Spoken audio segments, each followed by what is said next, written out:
Shalom, this is your brother Amav coming back with another video. Before we start it off, I want to give all praises, glory, and honor to Yahweh, Bahashim, Yahushua, Bahashim, Rekah, HaKadosh.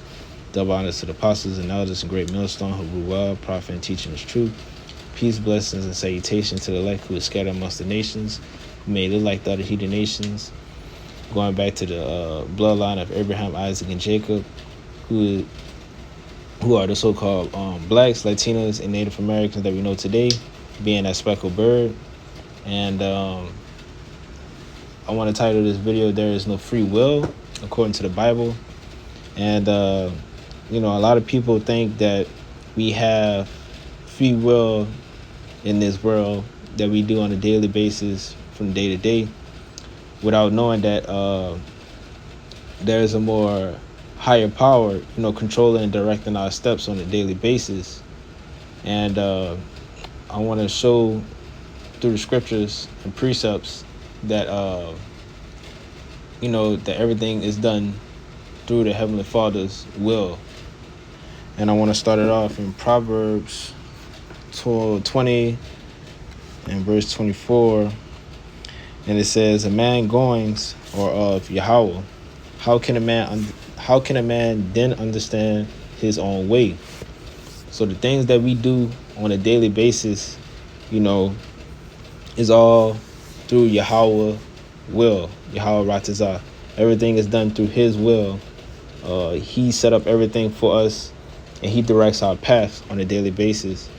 And, we can't understand on that type of level. We can't really understand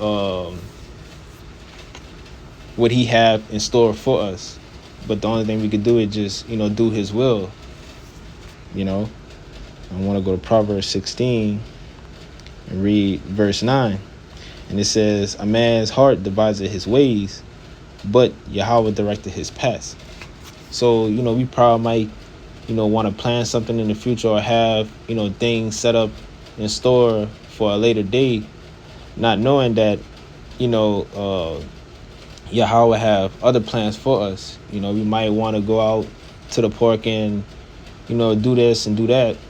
But, something might comes up and directs us to another path, takes us off of that and go do something else, do something differently, because we don't know what we got lined up for us. Yahweh has it all set up for us to do what he wants to do according to his will. We'll go to Jeremiah 10 and read verse 23. And it says, "O Yahweh, I know that the way of a man is not in himself. It is not in man that walketh to direct his path." So it's not in the man to know what he's going to do before he do it. It's all through Yahweh. He knows all. He is that true heavenly power that created all things, heaven and earth and everything that's inside of it. So he have his things set up in line to fulfill his purpose and prophecies. We go to Isaiah 55 and 8. And it says, "For my thoughts are not your thoughts, neither are your ways my ways, said Yahweh." So the things that we be thinking, that we want to do, or we feel like, we should accomplish in a day, he don't think the same way. He have different things set up and purpose for us.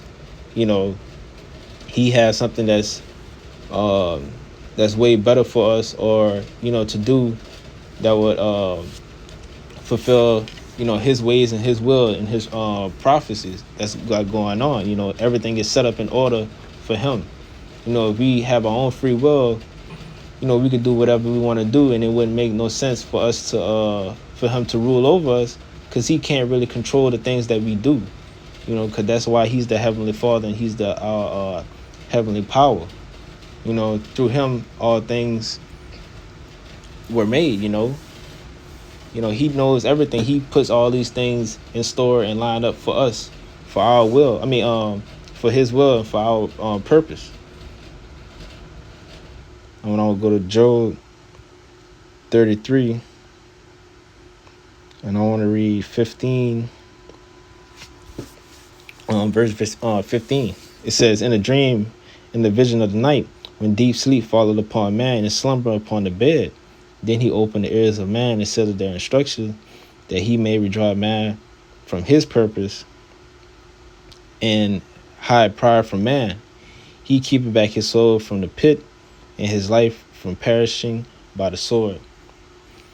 So, whenever we go, to sleep and lay our head on the bed at night, he'll put that deep sleep upon us, and he'll seal the instructions. He'll put everything that we got stored, what he got planned for us to do in that day. He'll give us that instructions. He'll set it up in stone for us. So no matter what we think that we want to do, he's gonna make sure that's been done. He'll put it inside, instill it inside of us to make sure that will has been fulfilled. And I want to go to Job 12 and 16. And it says, with him is strength and wisdom. The deceive and the deceiver are his. The false prophet that's out there deceiving the people, and they being deceived, both are his. He have purpose for them. Just how he have the righteous prophets that teaches the truth, through GMS and taught us this truth. He had them set up to teach us in the righteous way. And just like that, he have, the false prophets, the deceivers, and he set them up to deceive the people. And the people that are being deceived, they both are his. So he set up in that way to sift out sift out the people that he wanted to sift. I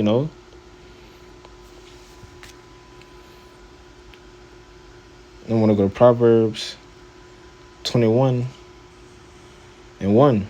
And it says, the king's heart is in the hand of Yahweh, as the river of water, he turneth it whithersoever he will. And Esau and all these other nation that rules over us, he had them set up in purpose to do his will, to fulfill his prophecies and stuff like that. He have everything set up so that what they doing is all through his will. And they thinking that, they could do whatever they want, not knowing that they is being controlled by Yahweh.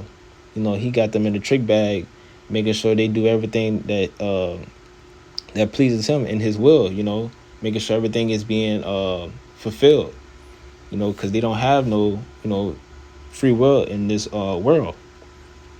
And I want to go to 1 Kings and read chapter 22, when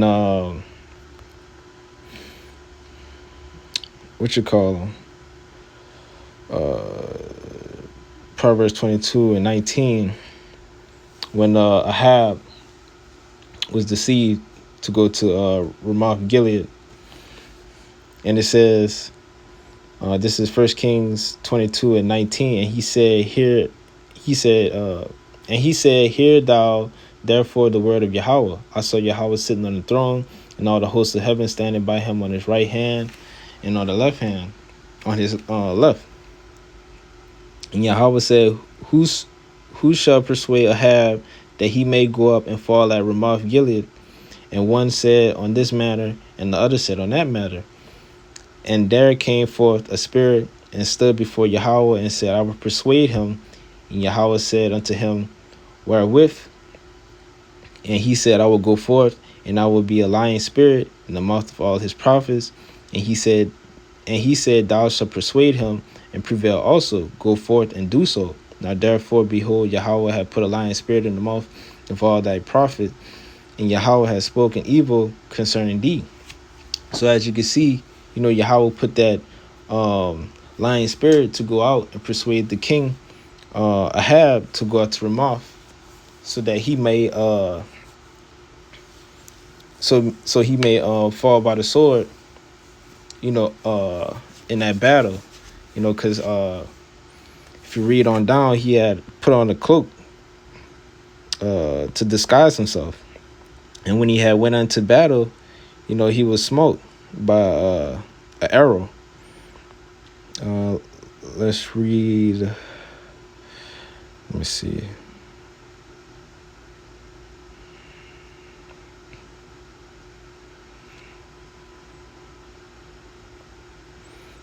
And it says, and the king of Israel said to Jehoshaphat, I will disguise myself and enter into the battle, but put thou on thy robe. And the king of Israel disguised himself and went into the battle. But the king of Syria commanded his 32 captains that had ruled over his chariots, saying, fight neither with small nor great, saving only with the king of Israel. And it came to pass when the captains of chariots saw Jehoshaphat, and they said, surely is the king of Israel. And they turned aside to fight against him. And Jehoshaphat cried out, and it came to pass when the kings of the chariots perceived that it was not the king of Israel, and they turned back from pursuing. And a certain man drew a bow at a venture and smote the king of Israel between the joint of his harness. Wherefore he said unto the driver of his chariot, turn thy head and carry me out of the host, for I am wounded. And the battle increased that day, and the king was stayed up in his chariot against Syrian, and died at the evening, and the blood ran out of the womb in the midst of his chariot. So as you can see, Ahab wanted Micah to to prophesy good things upon him, but he told him that wouldn't happen, that he wouldn't win that battle, and that he would be smote, if he was to go out there. But he didn't listen. He was deceived by the lying spirit that Yahweh had put in purpose to deceive him. No, not to deceive him, to persuade him to go out to the battle, But I want to go to Job 1 to get the next story. And after that, I want to get one more. And then I'll wrap it up and close it. This is Job 1 and 6. And this is when Satan came. And Yahweh had told him to test his servant Job. And it says, now therefore, Salakia. This is Job 1 and 6. Now there was a day when the sons of the Most High came to present themselves before Yahweh, and Satan came also among them. And Yahweh said unto Satan, whence thou comest? Then Satan answered Yahweh and said, from going to and fro in the earth, from walking up and down in it. And Yahweh said unto Satan, hast thou considered my servant Job, that there is none like him in the earth, a perfect and upright man, one that feared the Most High, and eschewed evil? And then Satan answered Yahweh and said, doeth Job fear the Most High for naught? Has not thou made hedge about him, and about his house, and about all that he hath on every side? Thou hast blessed the work of his hand, and his substance, and increase in the land. Put forth thy hand now, and touch all that he hath, and he will curse thee to thy face. And Yahweh said unto Satan, behold, all that he hath is in thy power. Only upon himself put not forth thy hand. So Satan went forth from the presence of Yahweh. And a lot of Christians saying that, Satan disobeyed the Most High and did his own thing, and, ruled over hell and such like that. But, we could clearly see that Satan went and answered after to the Heavenly Father, Yahweh, to do his will, because he don't have free will. All the angels, whether they are on the all the angels and spirits, whether they're on the left hand or the right side, they all got to answer to one power, and that's Yahweh. Showing that even the angels don't even have free will. And then I want to go to Exodus 7 and 1 and read 1 through 5. And this is when Pharaoh had Israel captive. And it says in the title, it says, I will stretch out my hand. And this is when Yahweh had put these plagues upon the pharaohs and his people for not letting his people go. And it says, this is Exodus 7 and 1. And Yahweh said unto Moses, see, I have made thee an idol to Pharaoh. See, I have made thee a god to Pharaoh. Slakia. See, I have made thee a god to Pharaoh, and Aaron thy brother shall be thy prophet. Thou shalt speak all that I command thee, and Aaron thy brother shall speak unto Pharaoh, that he send the children of Israel out of his land. And I will harden Pharaoh's heart, and multiply my signs and my wonders in the land of Egypt. But Pharaoh shall not hearken unto you, that I may lay hand upon Egypt, and bring forth my armies and my people and the children of Israel out of the land of Egypt by the great judgments. And the Egyptians shall know that I am Yahweh, when I stretch forth my hand upon Egypt and bring out the children of Israel from among them. So you can see, as Yahweh told Moses and Aaron, that he will harden the Pharaoh's heart. He will harden his heart, that he won't let his people go to fulfill his will, and to smite his people, to show his power, to show that he is Yahweh, the Heavenly Father. And you can clearly see that, the Pharaoh didn't have no free will to let his people go, because if you read from here, and I believe, what it is, on to Exodus 11, Yahweh put all these plagues and all these things on Pharaoh and his people, and these curses, and Pharaoh did not let his people go, even though he's seen and witnessed all these things come to pass, but Yahweh hardened Pharaoh's heart to keep his people, to keep the Israel captive until that last plague came. And then that's when Pharaoh decided to let the people go.